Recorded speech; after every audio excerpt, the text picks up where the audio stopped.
Thank you so much, Patrick. I am so happy to be here. Not just because I'm from the Midwest, and when you live in the middle of the country, you don't get to eat anything from the sea that hasn't been frozen. Um, I am so happy to eat here. I'm so happy to be here because I am so happy to work with an archdiocese that has a vision for mission the way this team does for you. And I'm so happy to be here because I love working with you, with the people in the trenches. I was a youth minister myself for 12 years, and it's the best job I will ever have. I don't miss the hours, so bless you for living those hours for the young people in your community. As Patrick said, my name is Annie Grandell. I'm the Y Disciple Director at Net Ministries. We're based in St. Paul, Minnesota. Before that, I was a youth minister at a parish for 12 years, and we actually transitioned our ministry to a small group discipleship model after being there for about 10 years.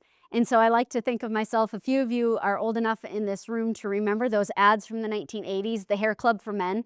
Does anyone remember those infomercials? It was a hair restoration thing. Some people are laughing. It was a hair restoration infomercial, and it ended with the spokesperson on the camera saying, "I'm not only the president, I'm also a client." And they showed his before and after pictures. Oh my gosh. I feel like that guy for a small group discipleship. I don't talk about how great it is just because it's my job, but because I saw it bear fruit. Because I saw it actually transform young people in a long-term way. I know you all have heard a lot about this already, so we're going to get into a lot of the practicals today, looking at like, how do we actually do this? I remember when I started moving to small groups, no one in my area was doing it, so I started cold calling people. I would Google small groups, Catholic teenagers, and find people that were doing it. And I called this guy in Florida once, and his name was Everett Fritz. He's the guy who came in last year. He has no recollection of me calling him. And I was like, tell me how to actually do it, because I got it in theory. I got the theory of it, but I had no idea what it would look like lived out in real life. So that's what we're really going to be talking about today, is getting into a lot of the practicals of it. What I would like to know, though, is what you know. Like, you have been through some of these sessions before. You listened to Everett last spring, likely. What have you heard about small group discipleship? Ready, set, go. You can tell me, and it's not a table discussion. Those are coming, though. I am going to make you do that.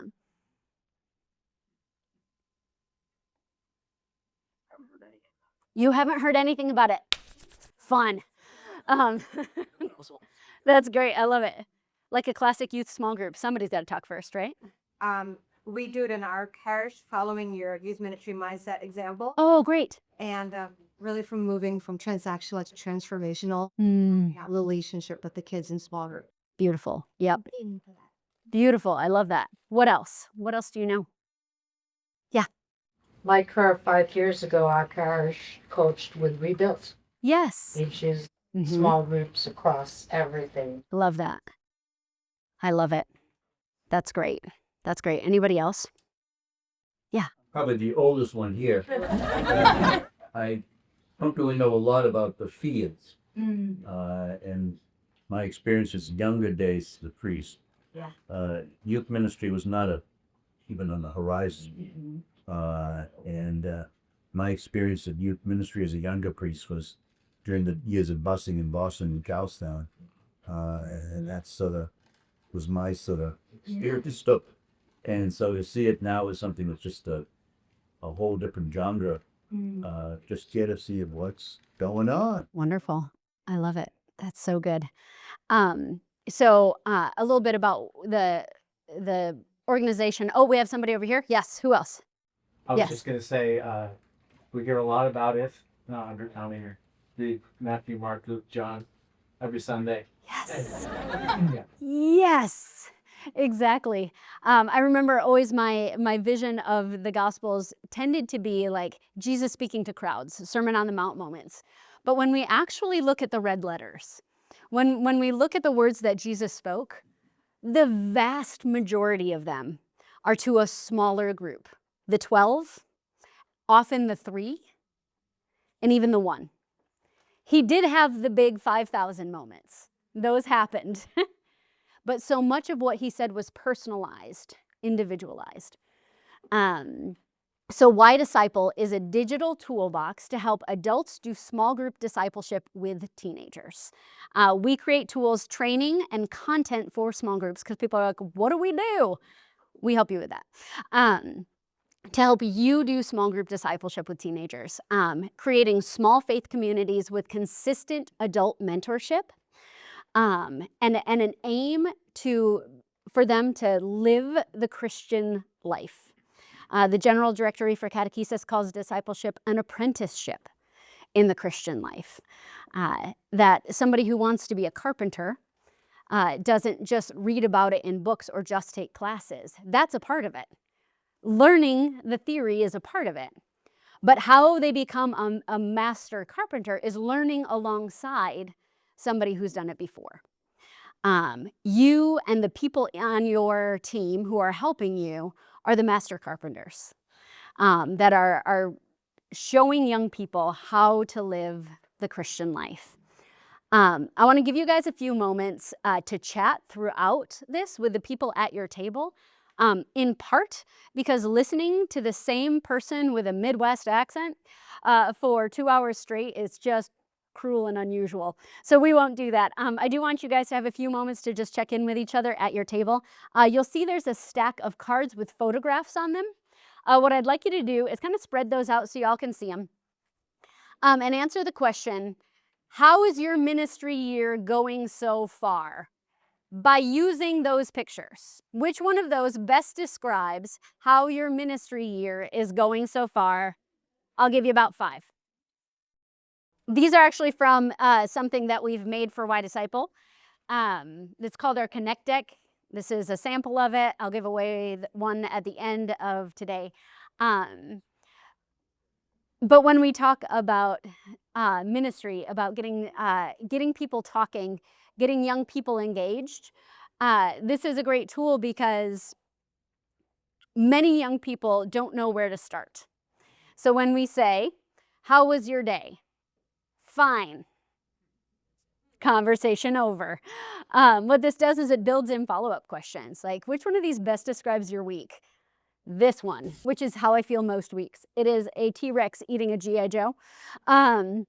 This one, tell me more about that. And it just gets conversation started. It's just it's a simple way to connect. But I want to tell a story to give us kind of a framework of how we're going to be talking about the changes that we'll be making in ministry, the shifts, if you will. So as I've told you, and as you can probably tell, I am from Minnesota on purpose. I know. I also have 4 children on purpose. And that combination of things can get really difficult in the winter, which there lasts about 10 months of the year. And if you don't know, stir-crazy children are like borderline feral. So to help this, my family, we've decided we need to do some things that are active in the winter time. So my husband found this indoor rock climbing gym. Half of our family loves it. Half of our family tolerates it, but it's better than the alternative, right, of being stuck inside all winter. So it gives us something to do, something to get outside. And they have this system there called an auto belay system. So you clip into a harness and it's connected to a series of pulleys and hydraulics. So as you climb the wall, it pulls some of your weight for you, so you're not pulling your full body weight up these rock climbing walls.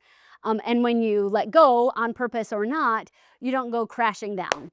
It uses your body weight to slowly bring you back to the ground. So my son, so I have 4 children, 2 daughters, then 2 sons. My son Cyril, Cyril, not Zero. My son Cyril inherited my genes. So he's got a big personality and he's a concentrated stature, we will call him.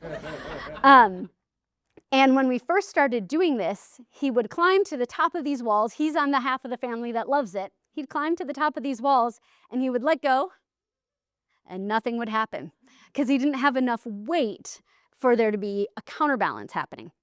So he'd get stuck, and so my husband would climb to the top and pull him down time after time after time. This winter, he was so proud he's finally big enough that the system works for him. So he was like, dude, I've made it. So one day we decided to bring some friends with us because my husband and I are gluttons for punishment. Why bring 4 kids when you could bring 8? And the other 4 children that we brought,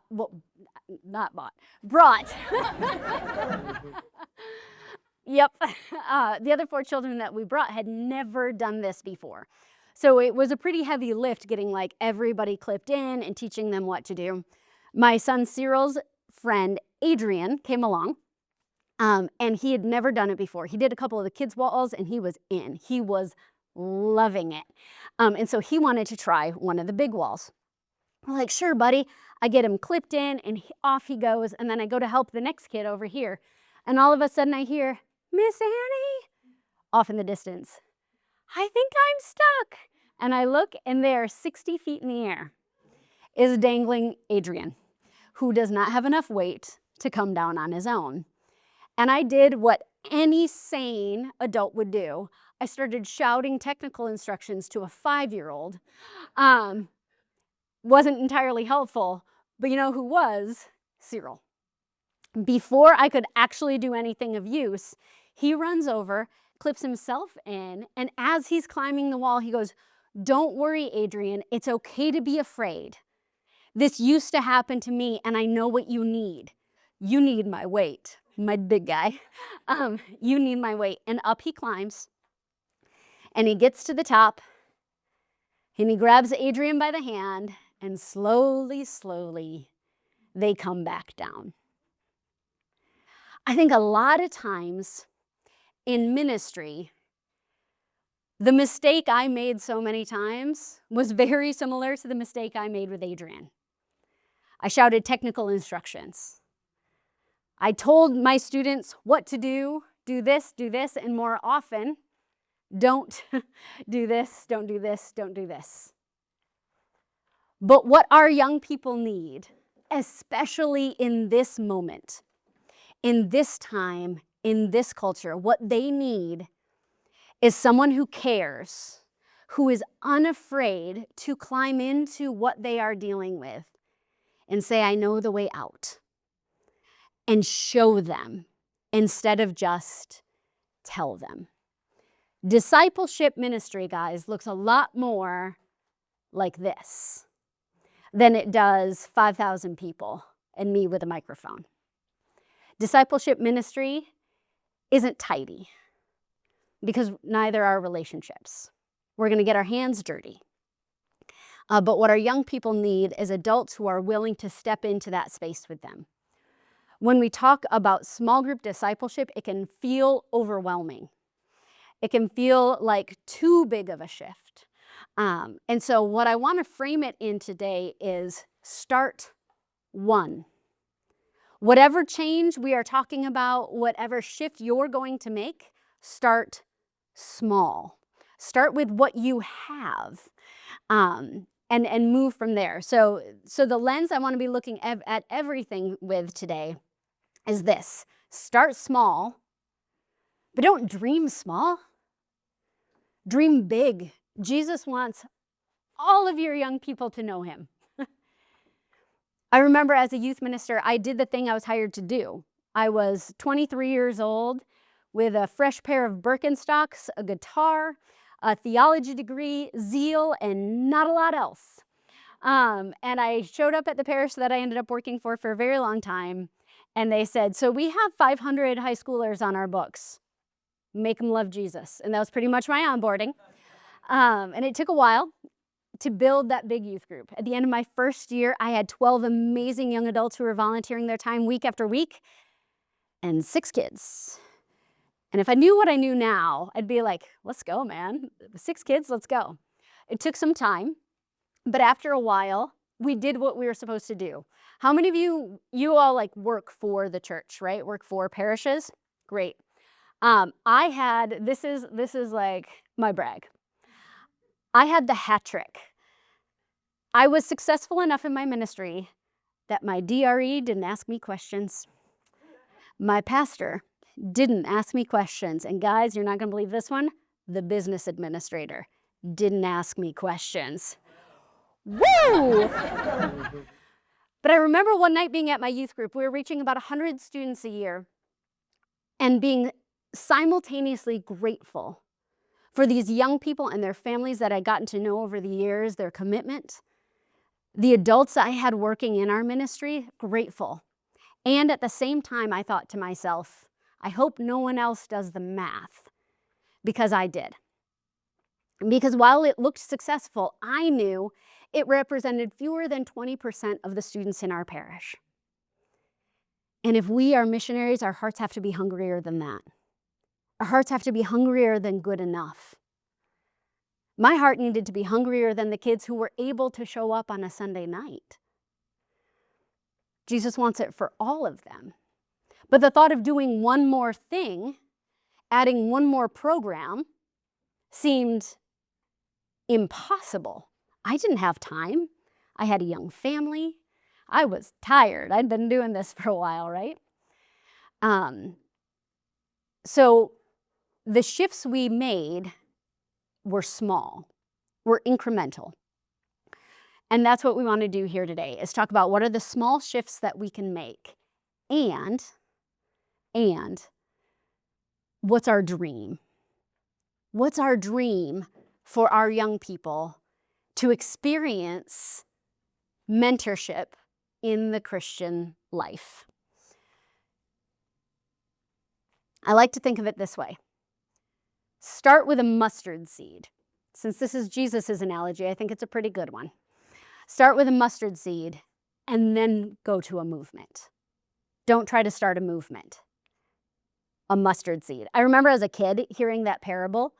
For my first communion, somebody got me a necklace that had like a little yellow mustard seed in it and a cross.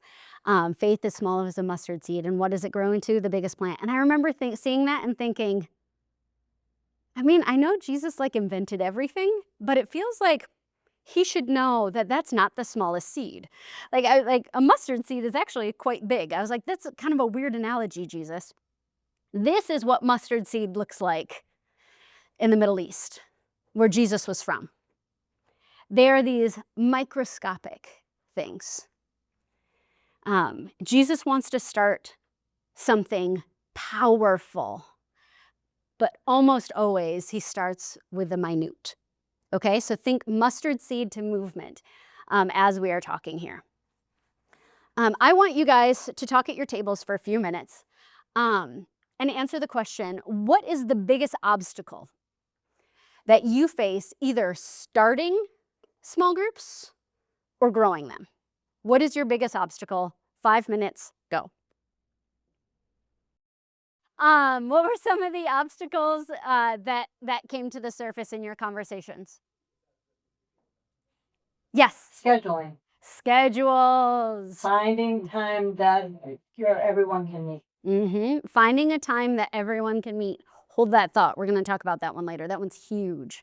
Yeah. The fear of losing people. The fear of losing people. Can you tell me more about that? Sure. When we hit COVID, like many people, we tried to do whatever we could, either online or like that, and it didn't work. So when we came back from COVID, we switched over to that rebuilt small group model. Half of our families left us. Wow. With the reasons from, this is not how the church has done it, this is not how I grew up, this is not what I want for our children. Yeah. The main reason was families didn't want to come to church with their kids, and that's why they left. Yeah. They went to other parishes where the program was a drop-off. Okay, I drop my kid off. Child attends religious education, faith foundation, however you call it, and then I just have to pick them up, but I don't have to go to church. Yes. And that was the biggest reason. But fortunately, our pastor was very strong, and he said, you know what? If they're not here, they were never here to begin with. You know, wow. It was just part of, this is what we do to do. But when challenged to take the next step, it's like, no, that's not for me. I'm going to go elsewhere. Yeah. So getting beyond that fear of making the change, taking the initial steps, and saying whatever happens, happens, and We're Yep. just going to keep moving forward. Yes, absolutely. Yeah, we are often going to be selling change to Catholics. That is one of the hardest sales pitches of all time. I have a friend who's a pastor, and he like got rid of like all the requirements for everything, and he had people leave his program because they're like, but you have requirements for confirmation. They should have 30 service hours. So they actually left for a parish that had more requirements because it's how it was always done. You had something that you wanted to share. The confirmation requirements in the Archdiocese of Boston are that you are baptized and have reached the age of 7. Just give me a minute. Okay. That's great. Yes, you had something. One of the things that I've noticed and I've been doing the youth ministry in different parishes for a long time, they get to know each other so well that they don't want anyone else to come in. Oh? Yeah. And that's been every parish I've been at. Oh no, we like our little group. So trying to get new people to come in or, just Absolutely. Yep. Absolutely. I saw one more hand over here. My biggest issue right now is, we're sending out emails to the parents telling them we're going to do, but the parents are, they get overwhelmed by emails. And then I also think they just don't even read it. And my biggest issue is they're not even telling the kids about what we're off. So I'm trying to figure out a way that I can go direct to the kids. We're gonna try to hit a lot of those things as we have these conversations today. But again, as we talk about like thinking of starting small, thinking of the one person, a framework to help us put these pieces together is this. So in America, we took a look at the U.S. Census data, the recent census from 2020, and a report from CARA, the Center for Applied Research in the Apostolate, on how many youth ministers, and that is a broad term, there are in this country, Catholic youth ministers. And that includes people like my friend Cindy, who is the youth minister and the DRE, that's pretty common, and the bookkeeper, and I kid you not, the janitor, at 2 parishes 30 miles apart. She's on that list. She's included in that list. Many of us wear multiple hats. If our math is correct, and these are conservative numbers, in this country, there is 1 paid youth worker for every 1,700 Catholic teenagers. 1 to 1,700. That is like a Steubenville conference for every youth minister. This is a number that I call theologically inappropriate. This is not Jesus's vision. This is not his mission. And the answer is honestly not more hiring. Though I would love to see this number come in half, wouldn't that be amazing? That still would be theologically inappropriate. What we need is the adults in your pews to be activated to become disciple makers, to a small group of students in their communities. When we moved to small group discipleship, I put an article in the bulletin. Okay, my next brag, I got the front page of the bulletin 2 weeks in a row. I had to beg, borrow, and steal to get it, but I did. And we decided to put something out there that said, you don't need a youth minister. And then like, instead of the 4% who read it, like 14% of the people read it. The idea was our parish, we didn't need to just hire me another youth minister to work with me. We needed 50 for a parish that size. We needed 50. And since most parishes can't afford that, we need to figure out how to make Bob, the guy in the pew who just heard your pulpit pitch for the 4th week in a row and feels guilty, we need to figure out a way how to activate him and help him become a disciple maker in his own context, in his own spheres of influence. So the way I want to talk about it is I want to walk you through some guiding principles that we use in Why Disciple. And these are our guiding principles in how we create our content and how we create our training, and they extend to you as well. These few things we're going to talk about are going to help you focus on where we can make change, on where we can make the shifts to make all of this stuff that we're talking about, that your archdiocese is talking about, actually come to fruition, okay? So the first one is this, and this is everything. Programs do not make disciples. Disciples make disciples. Let me say that again. Programs do not make disciples. Only disciples can make disciples. I am not here to pitch you Y Disciple as the digital toolbox to help adults do small group discipleship in their context as a cure-all. I am not. I'm not going to tell you this curriculum is the way to do it. It isn't. Aside from Jesus coming back, there is no one answer, right? But the first thing we need to know is that it's actually people. It is God's action through sharing his ministry with us. Why he chose that way, sometimes I am shocked. I'm like, really? But Bishop Barron often says that our God is a God who loves secondary causes. He loves to work through you. So how do we get more adults engaged so we can bring down that 1 to 1,700? Okay, I promise. I'm going to give you a little sidebar here. I'm about to hit you with a bunch of statistics. I promise I'm only going to do it for like a window of time. I love statistics. I love it because they help us understand what is real. They help us understand our landscape. I'm not going to bore you with statistics this whole time, but for this moment, I think these are the most compelling ones for what we hope for you in your ministry. My son Cyril, the rock climber, when I was about 4, he said to me one day out of the blue, he said, "Mommy, who is Data?" And I was like, have you been watching Star Trek? What is going on? He said, "Mommy, who's Data?" I was like, what are you asking? He's like, "I hear you say all the time, you love data." And I was like, oh gosh, okay. So it's numbers and stuff. It's like a work thing for Mom. And he said, "I'm not joking." He put his hands on his hips and he goes, "Mom, you told us we're supposed to love people and not things." And I was like, don't you hate when your kids like reflect you back at them? You're like, no, that was for you. That doesn't apply to me. But I love Data because it paints a picture of what's going on, of what our reality is. This is very fresh. This came out in February from Pew. The rate of religious switching. You'll see it's not looking great for all of us up here. Our Protestant brothers and sisters, for every person who is joining their churches, almost 2 are leaving. So they're losing people at twice the rate. Guys, this is us. For every 1 person who comes to our church through RCIA, 8.4 people are leaving. And in 2016, this number was 6.8. It is increasing dramatically. My daughter's, this is the background on my computer because it motivates me.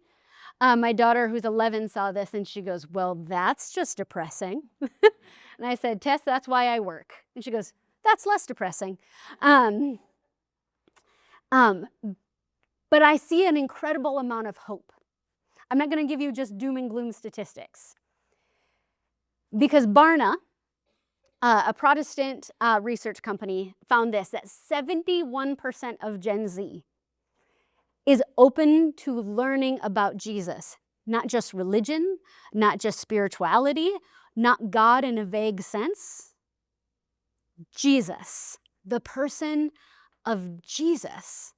So what is with that gap? With at best losing people 2 to 1. At worst, 8.4. And yet there is a hunger for Jesus. And I would say that gap is trust. The gap has to do with trust. Springtide Research Institute did a study of religiously affiliated teenagers. So teenagers who checked the box that they were religious. And this spanned all religions. This wasn't just Catholic or Christian.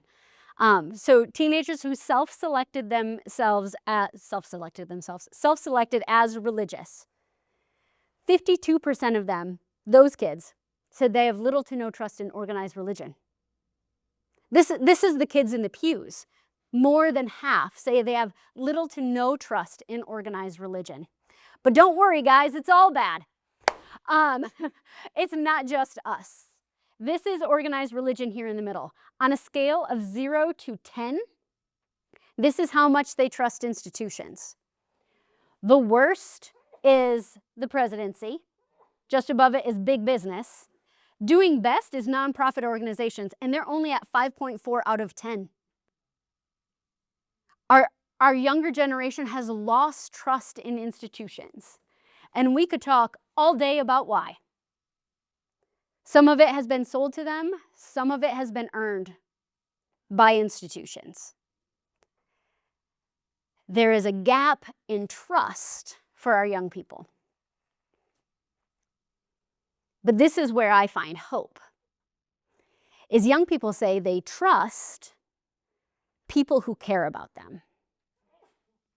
This was a study done a few years back from Fuller Youth Institute, and they were studying adults or young adults who maintain faith practice after leaving home. And what 100% of them had in common, which is wildly rare. 100% doesn't really often happen in statistics. 100% of them had this in common.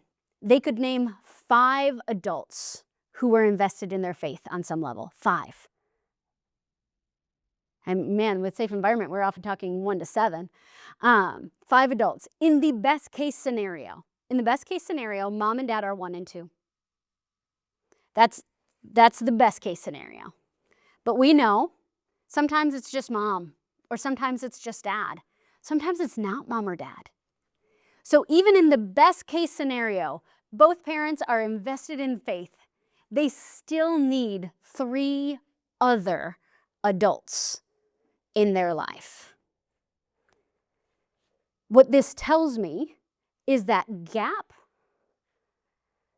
between wanting to know who Jesus is and leaving institutional religion, the bridge is people. The bridge is adults who are invested, who care. I want you to think about this just for a few minutes. Who were your 5? Who were your 5? Because I bet you don't end up in this room without having names, without having people. Do any of you have people come to your mind right away? Who came to mind? My grandmother. Yes, I hear that one every single time. I think there's a special circle of heaven for grandmas, the conversion that they wrought. Who else? My sister. Your sister, yep, that's mine. Who else? Is this only during young adulthood? No. My priest. Your priest, great. We love to hear that. Mm-hmm. My own youth minister when I was in middle school. See, guys, it works. His youth minister, that's one of mine. Yep. Some nuns that were in our parish. I love that. Yeah. My wife. Your wife, beautiful. My confirmation sponsor. See, guys, it works. Yeah. My friend. Your friend, excellent. My campus minister in college. Uh-huh. She's not my best friend, but she was the DRE when I was younger. I love it. Look how easy this is. I want to hear yours. My husband, who was also my confirmation sponsor. Come on. That's so good. Was he your husband before he was your confirmation sponsor? Yeah. Okay, cool. That's great.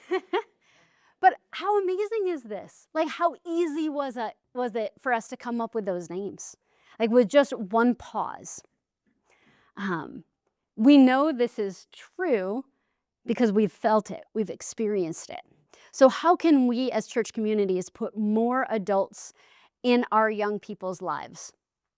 Something that you can do, you as ministry leaders in your parishes, something that you can do as you're getting people involved is get them good training. Invest in your adults. This was a hard shift for me because I got into youth ministry because I liked youths. Those were the people I wanted to hang out with. But for me to be successful, I needed to be investing in, dare I say, discipling other adults in my parish, not to make myself unnecessary, but to multiply myself. To multiply you and your experience that you have. Maybe the training that you have. Invest in your adults. Whether you use the training that we've created at Y Disciple or something else, I don't care. I mean, I do care, but I really don't. Like, I just invest in your adults. But before you can invest in your adults, you need them. Has anyone had any difficulty ever finding adults to be a part of their ministries? Anyone ever? Never. No, it's always easy, isn't it? It's usually when I have these conversations with people, the number one thing is like, that's nice. There's no way, because I can't even find enough warm bodies, let alone disciples, to run my confirmation program. How do I find enough people to make this happen? Again, we could spend a whole day talking about that, and I would love to. So would Molly. Molly's going to come up here and talk at the end, but one of the things she does is she walks right alongside you all to help you figure out what's going to work best for your community. But how do we find enough adults? Couple tips I will give you. The first one is, if God wants this to happen in your parish, He is not going to ask you to do a thing and then not leave you with the resources to do that thing. Ask the Holy Spirit to inspire you and the people in your parish to find each other. I know it sounds like an oversimplification, but it is the most important thing. It is His ministry. If He wants people to do it, He will provide them. My favorite thing to do is to pray the original novena, the novena to the Holy Spirit, for this need. Pray the novena to the Holy Spirit and ask Him to bring to light the people that should be a part of this. And weird things will happen. I always say, if you want to ruin your day, pray the novena to the Holy Spirit, because he's like, cool, let's go, guys. When I did the bulletin thing and I was like, you don't need a youth minister, ha ha ha. I'm not joking. That Sunday, I lived in the town where I was doing ministry. I went to 9:15 Mass that Sunday. And at noon, there was a knock at my door, like my actual door of my house. And I opened the door and I was like, hi, Jerry, why are you at my house on a Sunday afternoon? And he said, I saw the article. I want to be one of your youth ministers. He literally showed up on my doorstep. Ask the Holy Spirit to put people in your way. One of the things that I did is I had what I called my detective board. Did you ever watch like a good murder mystery or Matlock or whatever, the new Matlock? And they've got like the board with the pins like connecting everybody. I had a bulletin board in my office with sticky notes and names. And every time somebody came to me, I put them on the board. And I started literally connecting people on the board. The other thing I would say is, one of the things that goes wrong when we say, how am I going to find enough leaders? Is maybe we need to be asking a different question, because I may not be able to find enough leaders. I have a limited group of people who are going to respond to me. Shocking, not everybody likes me. Not everybody was like, I want to work with her. Not everyone was like, I want to do youth ministry. I had the same group of people. We know that, right? It's the same group of people who serve all of the things. So instead, ask the young people. If you could ask anybody in the parish to be your mentor in the Christian life, who would you ask? Ask parents. If you could have anybody mentor your son, who would you ask? And all of a sudden, names will come up that you never thought of, or maybe never thought to bother.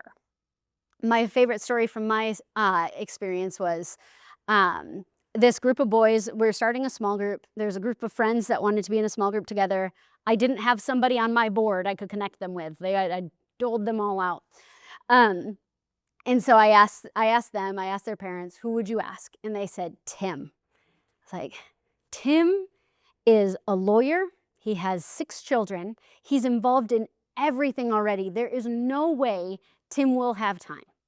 I never would have even literally, because it felt like a bothered to ask him. But Deanne asked me to ask him. So I asked. And I told him what we were doing. We were starting small groups. He said, what's the point? I said, mentorship in the Christian life. And he said, I'm in. Because there was a vision of what he needed to do. And I told him, we have training for you. I have content that you'll be able to do, so you don't have to spend hours preparing for it. I gave him a vision of what we were going to do, gave him tools to do it, and he said, I'm in. The guy I never would have asked started the first small group in our parish. So think beyond yourself. Think beyond the people who already say yes to you. Another great farm team, real quick, is, you know how every parish has Bible studies, like the same group of women who've been meeting every Wednesday for like 6 years? Dude, those people have a lot of formation.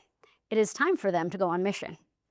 Bring yourself to those people and say, like, look at all you've learned with all these Bible studies. Would you be willing to bring that to some students? They're like, oh, I can't do that. Do it with your friend. They're like, okay, I'll do that. Because isn't it great when a small group can have a couple adults? I know that feels like craziness, but it works. So start to think in ways beyond our usual pulpit pitch bulletin announcement. I also have given you guys something from our handbook that can be helpful. So it's on your tables. It says expectation of an adult mentor. We use the term mentor really intentionally in Why Disciple because as one of our people who uses Why Disciple in Ohio, he said, I stopped using the word volunteer. He said, I stopped using the word volunteer because it's church. They all know they're not getting paid. He said it was redundant. And he said, also, there's a lot of baggage that may come with that term. Warm body with a textbook, maybe. What we're asking you to do is something fundamentally different. We talk about how busy teenagers are. Adults are busy. They're not going to give their time to something that doesn't matter to them. Something that they can't take ownership of themselves. And so we put together these expectations for you to share with an adult mentor that you're working with. And what it does is it lays out for them that this is different and that you're inviting them to be a part of something very concrete. And it helps weed people out, not in a negative sense, but if there's somebody who's like, I want to teach an apologetics class, that's amazing. This probably isn't going to be the space for that because we want to have space for dialogue, right? We don't want one person talking at them the whole time. So it says, foster dialogue. They're going to be like, I'm not really interested in that. And they may self-select out. Affirm the Catholic faith. It's not, your small group is not your space to air your grievances. It's not saying that there shouldn't be a space for you to do that.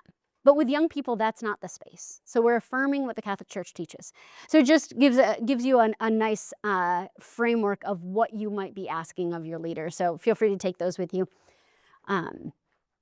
Great. Okay, guiding principle number 2.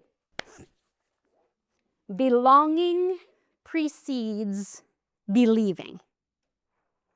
Belonging precedes believing.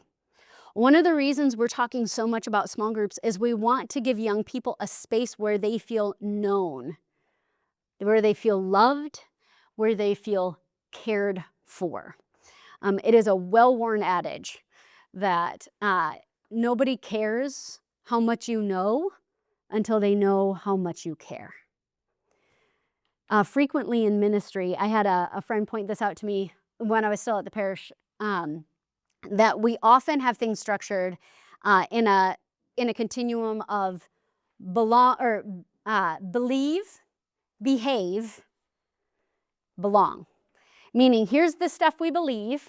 This is how you act when you're here. And when you do those things, then you're one of us. Then you belong. But if we look at the Gospels, that is flipped completely over. Jesus didn't look at Zacchaeus and say, tax collector. Stop doing that. He looked at Zacchaeus and said one word, Zacchaeus. It's one of my favorite moments in the Gospels because there is no miracle. There is no supernatural sign. The miracle is he said his name and Zacchaeus responded. If we start with belonging, then we've created an environment in which we can talk about what we believe, because that is still important. I think sometimes when we talk about these things, people are like, so like the deposit of faith doesn't matter? No, it's incredibly important, but we need to get the ground ready for it to be received. And frankly, behaviors flow from those two things. My moral life flows from my identity as a daughter of God. So belonging precedes believing. So how can we create spaces of belonging? We talked about creating a space of belonging. The first thing I would say is start with affinity. So start with what they already have in common. Here's how I used to run my confirmation program. I would take all of their registration forms, because I'm old enough that that's how they did it, on paper, and I would literally deal them out on like cards between the small group leaders. And then I still am mad at myself. I would see like, oh, these two are friends. Boom, put them in different groups. Like I would separate them out and then randomly assign them a leader and be like, go make disciples. So then the small group leaders for those confirmation groups, Molly was one of those people. She still works for me. I don't know why. She was one of my volunteers, because we called them volunteers. Would spend half the year trying to get them to talk at all. Would spend 3/4 of the year getting them to trust her or each other at all. If we can let go of a little bit of control, it's like my least favorite thing, and allow them to be in groups based on affinity, where they know each other. This isn't something we came up with. This is how Focus, Fellowship of Catholic University Students, does it. John Zimmer, one of their VPs, was once telling me what they used to do is they used to have a missionary go onto a college campus and be like, I'm going to take you that I met at the football game, and I'm going to take you that I met in the dorms, I'm going to take you that I met at the cafeteria, and we're going to create a small group. And they went fairly well, but then that missionary would leave, and these people, their connection was that missionary, so the thing would fall apart. They shifted to an affinity model. You guys are on the football team together. You guys go to the same fraternity. Y'all live on the same floor in the dorm. Why don't we start a small group together here? He says, look, cliques are human nature. We can work with it or we can work against it. And when we're working against it, it takes a lot of energy. When we work with it, we can go into the space they already are and bring the gospel there. And isn't that how the Jesuit missionaries did it? They went into the culture. They went into the communities. They didn't take everybody back with them. So try to build groups based on affinity. Something else we recommend is wasting time with your small group. It sounds wrong. But people are like, why would I take them to the gym and play basketball for the first 15 minutes when we could be doing a Bible study? Why would we play a game? Why would we spend time checking in with each other, talking about what's not happening here? Because wasting time together builds community and it builds trust. And if you've got a group of 8th grade boys, it burns off energy so they can actually do something. Waste time with each other.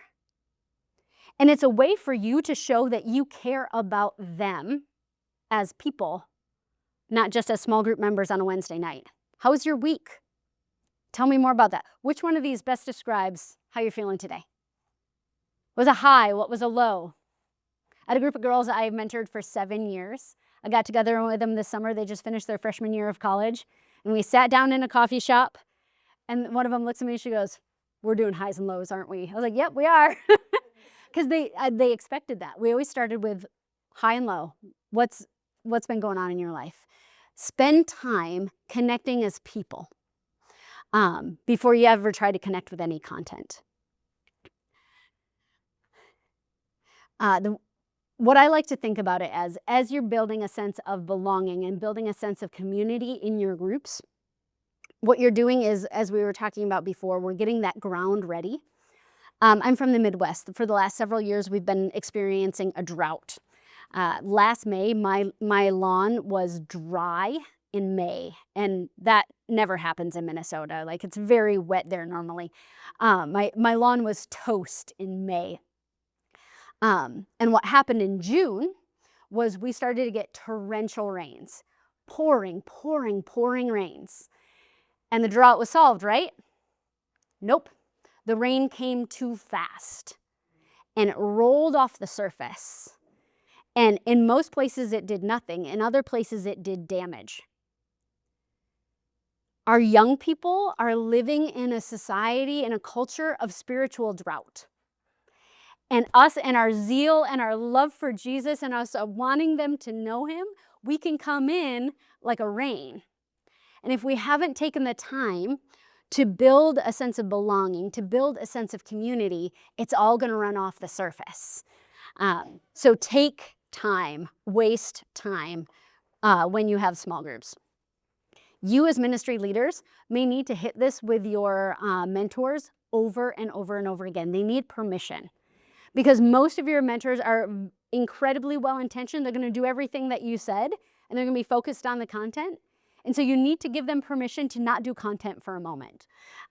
So take time and give them permission over and over and over again. It takes them a while to catch on to that one. With Why Disciple, we talk about the 5 needs of teenagers. What do teenagers actually need? The first one is to be understood.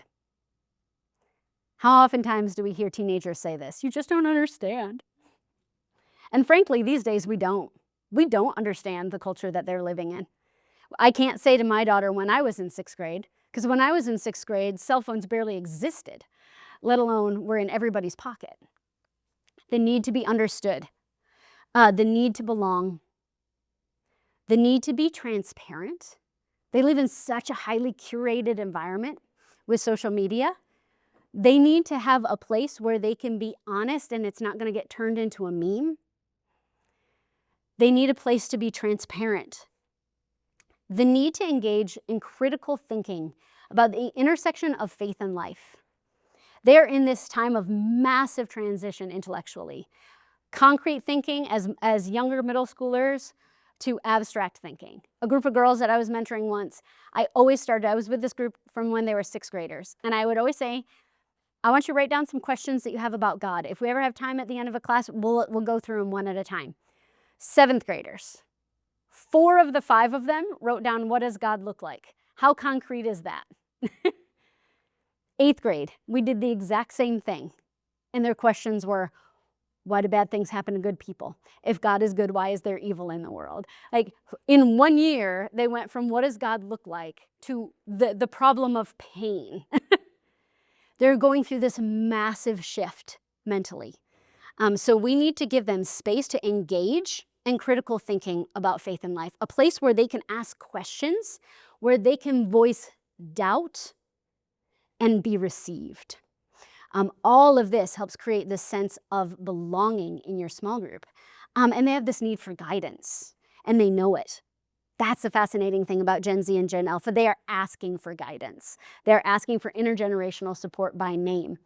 So all of these can help you create that sense of belonging in your small group. Guiding principle number 3, authenticity is king, not content. Authenticity is king. Choose content that builds a sense of authenticity and fosters dialogue. We talk about in our small groups with Why Disciple, we recommend that small groups, we follow an 80-20 rule, that they should be talking 80% of the time and the adults should be talking 20% of the time. Notice I didn't say 99-1. Your job is not just passive question asker. your story matters. You teaching something about the faith matters, but they need space to talk about it authentically. With Why Disciple, all of our content is very story-driven.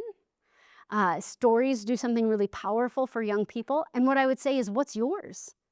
What's your story? Can you share your own witness of faith with your young people? Because that opens up a world of possibilities when they see you as a person that God has done something powerful with. Guiding principle number 4, honor family's reality. We talked about how busy everyone's schedules are. Families are busy. My family works so hard to create boundaries around our schedules, and it is still impossible. And we're trying, right? Honor family's realities. One of the things that you can do as you make these changes is get creative about scheduling. There is a misnomer that everything needs to happen at one time in one place. How can I find a time that works for everybody? You will not. You won't. So can we get creative with our timing? Can small groups meet before school, after school, at the Starbucks across the street? Can they meet at the parish at different times? Can we get creative with scheduling that acknowledges family's reality? Because I can tell you this as a parent, if my parish said to me, like, we would love to get Teresa in a small group, when works for you, that would put me on my heels. Because they're acknowledging that I've got a lot going on, that my kids have a lot going on. And we're able to get so many more people. When we started doing this in our youth group, our numbers went up 83% in 6 months. Because all of a sudden we were available to kids who weren't available on Sunday nights at 7. We were honoring families' realities. And the other thing we can do in that is we can honor their turf. So much of what we do is we invite them to our thing, to our place, to our place. I know of a small group that met in a coffee shop. Holly led that small group. That met in a coffee shop that had some young women who were involved that had been disconnected from the church because of a scandal that happened in our parish. Their parents never would have let them darken the door of our building. But they could go to the coffee shop because they trusted Starbucks and they trusted Molly. And it was a bridge of trust. So how can we get creative with turf and scheduling? And then finally this, and we'll open it up to some questions for you all. The 5th is discipleship is by nature customizable. If I were to ask you for directions to the airport, and you started with, you pull out of my driveway, that's unhelpful. I'm not in your house. I'm not where you are. Discipleship content should be customizable because every young person is coming in at a different place with different levels of knowledge and different levels of formation, different levels of curiosity. Can we shift our content from like, we're doing this curriculum to what do you guys want to talk about? And then finding something that has boundaries around it so you know it's heresy-free to give them to be able to discuss with together. Because don't we want them to take ownership of their faith? But we don't give them a chance to take ownership of any step along the way. What if we answer the questions that they're actually asking? Discipleship should be customizable by nature. And with that, I would say it's going to look different because it is customizable. It's going to look different in your parish than it does in your parish, than it does in your parish. Because every community is unique.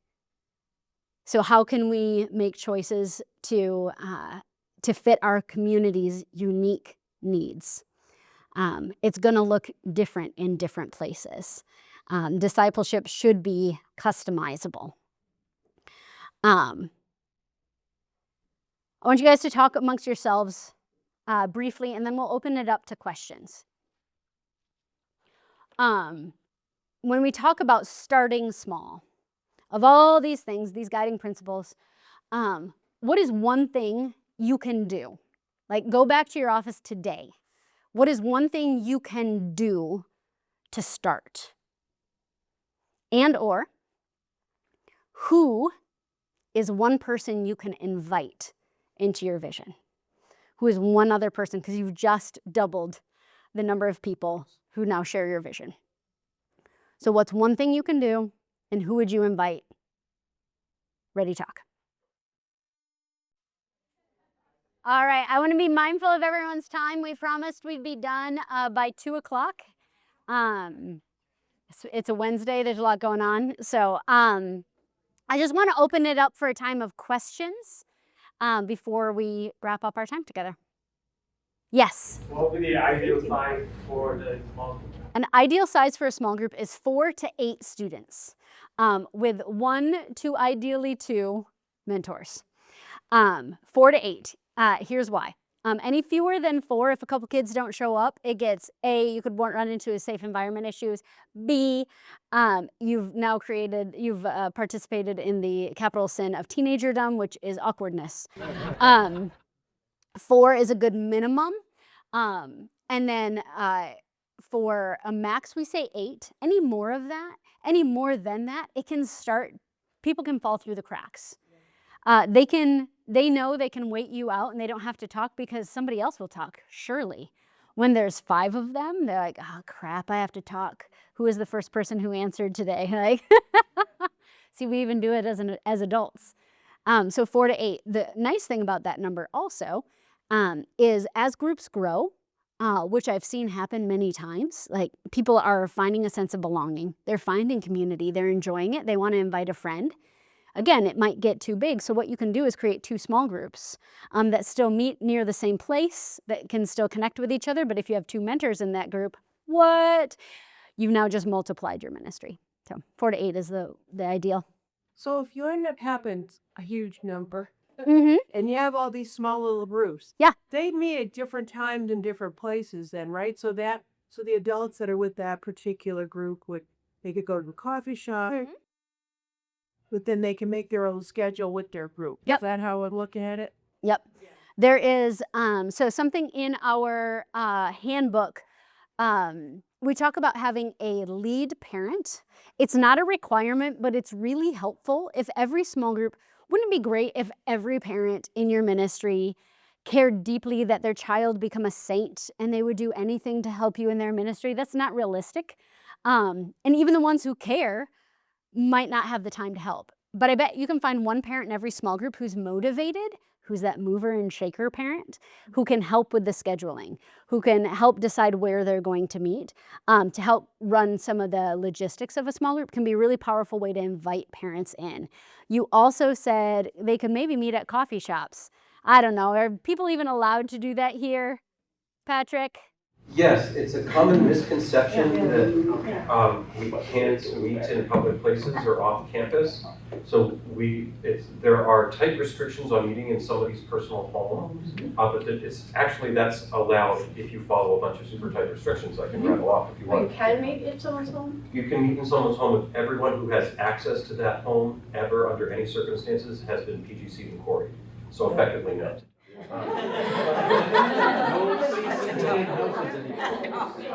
Whoever comes through that door? And if your neighbor has a key, they go to PGC and quarry. Grandpa stops by, PGC and quarry. So effectively, home is not an option, but college. Should you be going to the soccer game and the play, and can you meet in a coffee shop and any public place that you want? Absolutely, and you should be doing that.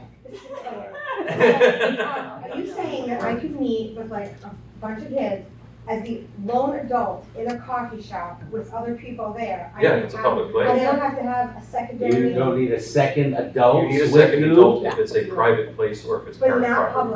not public. Not public. Okay, this is super exciting. It is. I love that everyone's like, what, we can do this? Because there are dioceses where you can't. And they've worked hard to make it possible for you. So, way to go. What was your question? Oh, I was just wondering how often should small groups meet? Yeah, how often should small groups meet? Great question. Ideally, once a week. We generally don't recommend less than twice a month. The reason for that being is it's really hard to build that sense of community, that sense of trust once a month, in part because if somebody misses one, now they're 2 months behind. So twice a month is like minimum recommendation. Best practices, anything I say is best practices, right? Best practices are only ever that. Your community is unique. You know what your people need. I can't know that from my windowless office in Minnesota. But once a week or twice a month is the recommendation. Yeah. What kind of training or preparation do you think I should get to a teenage mentor? Yeah. As compared to what I would say, or is it the same? Yep. I would say a lot of it's going to overlap. I love that. So a way of engaging these few. One way you can train them is by having them also be a discipleship group amongst themselves. So you or another adult can be serving them. I know for me as a teenager, I always got pushed into leadership things too quickly when I needed to be mentored myself. And one of the things that can be a training ground. So this is how a small group can run, go and do likewise, right? So discipling those young people, investing in those young people, letting them be alongside another adult. I love that you're putting them with another adult. I think that's great. But a lot of the content for training is the same. In fact, all of our, none of our stuff, all of our, why did my computer fall asleep? Training on Why Disciple specifically. So I told you I had that on here. All of our training on Why Disciple, our adult leader training here, is actually, not all, most of it is inspired by or straight up taken from the training we give our young adult missionaries at NET. So NET, the organization I work for, trains young adults between the ages of 18 and 28 to go and do evangelistic and discipleship ministry around the country. And so the best part of my job is I get to take the work that they've been honing over 40 years and package it so that you can give it to the guy in your pews. It is trench-tested training. This is training we give to 18-year-olds. So it's not necessarily age-specific. So a lot of it is the same principles because we all need to grow in our ability to listen and ask questions. Yeah. If you're interested in a net retreat for your parish, you can talk to Annie and Molly, but there is going to be one in Concord, Carlisle on November 16th. So if you know Tony Carbrello or want to get in touch with him through us to actually go see one or hear from a parish leader in the Archdiocese who's used it, we can put you in touch with Tony. And I'm sure that Annie and Molly can as well. And so that's going to be for 18 to 28-year-olds who are... No, the 18 to 28-year-olds are the training missionaries who travel around the country giving retreats to high school youth. So Tony in Concord, Carlisle is having them. He has the most every year this year. So he has some of these 18 to 28-year-olds coming. Interesting. Yeah. And what's their date? November 16th. And they're good at doing the PGC and Corey stuff. They submitted the paperwork to me. I sent it to Vivian in the Child Protection Office. Vivian wrote back and said, thank you, they do this really well. I'm confused. Why did you need Corey and PGC for that? Because they're 18 to 28-year-olds working with, because they're adults working with minors. They're adults from some other diocese. Yeah, so all of our young adults who are missionaries come in from all over the country, and we have several internationals this year, a bunch of kids from the UK. Have to go be background checked to serve as one of our missionaries. So when they come to you, that's already done. So one of the things that you brought up was our podcast. So we do have a limited series podcast called the Youth Ministry Mindset. This most recent season we did, so it's myself and two guys from Alpha. If you're familiar with Alpha, they do great work, ground level evangelization stuff. This last season we did was all on confirmation. And the conversations are fantastic. We also put together a free confirmation content toolkit for you, which is available here. But Youth Ministry Mindset, wherever you listen to your podcasts, I'm pretty sure that's what they say. Please like and subscribe. Other questions? Yeah. When you communicating with youth, like practically speaking, did you made a group chat? Did you text them? Did you include one of the parents there? Like, how did you? Yep. So what I would say is check in with the people here if you have questions about electronic communication with teenagers. You brought up the question about like, I don't even know if parents are telling them. Your diocese has specific guidelines. Every diocese is different. One thing I would say that I know they recommend and we recommend is an app called, and it's free, and you can manage small groups through this app, and they can do messaging through the app, and it's designed to be PCYI compliant at like the highest possible bar. And I know Jared recommended it, so I know you can use that. And then you don't even have to worry about texting them because you do it through the app and there's a record and it's great. Called CALLED. If anyone's interested in that, I have some, I'll go get them. We have an account rep and all that. It's free for any, as long as there are 200 people or less, which in almost every parish setting, it's free of charge. So I can put you in touch with the contact to get that rolled out. Yeah, please. Any other questions you guys have? It must be really expensive to sign up for all this. Funny, you should ask. That's great. So this is our platform. This is what I've been talking about. When I say Y Disciple is a digital toolbox, this is what it looks like. And the two biggest tools we give you are training for adults and content for small groups. All the training at this point is video based. The stuff for teenagers isn't. So we have 6 anchor studies that are video based, and most everything else, honestly, is a Bible study, a discussion about a saint, maybe just a short video, because we all know videos week after week, year after year, do not disciples make, right? So it's all available here for you. We have a partnership with the Archdiocese. Normally this whole library and the ability for you to give access to all of your leaders, so unlimited sub-accounts. We don't charge you more for being successful. We just want you to be successful. Would be $595 a year, but through a partnership with the Archdiocese, it's half that. So, yeah. Is it possible to download the videos to your computer? Because our Wi-Fi is always so spotty in the church. I'd like to have it on my computer. I'm so glad you asked. I didn't plant these guys. That guy kind of. You can go on tour with us. This is great. The question was, can you download stuff? Our Wi-Fi is spotty. And if you have 5 small groups trying to stream at the same time, good luck. I don't know any parish in the universe who has good enough Wi-Fi to do that. That's why one of the reasons when we were building this, one of the features I fought to keep is our ability to download. So our video series for teenagers are all downloadable, and they're downloadable permanently. So you will have these files. You can put them on a jump drive. You can put them on a DVD if you're really feeling like you want to put it on a DVD. That's possible. Do DVD burners still exist? That'd be awesome if they did. And if you do it, I want to know. Yeah? Is it downloadable at every level? Oh, that is a great question. So you can see here it is. Here's where you download the video. We have 2 levels of subscription. So premium, the one that has the full library and you're able to give all your leaders access. That's the one that you can get for less than $300 a year. We have a Essentials subscription, which is just for one small group. It doesn't have sub-accounts. It's a place to get started.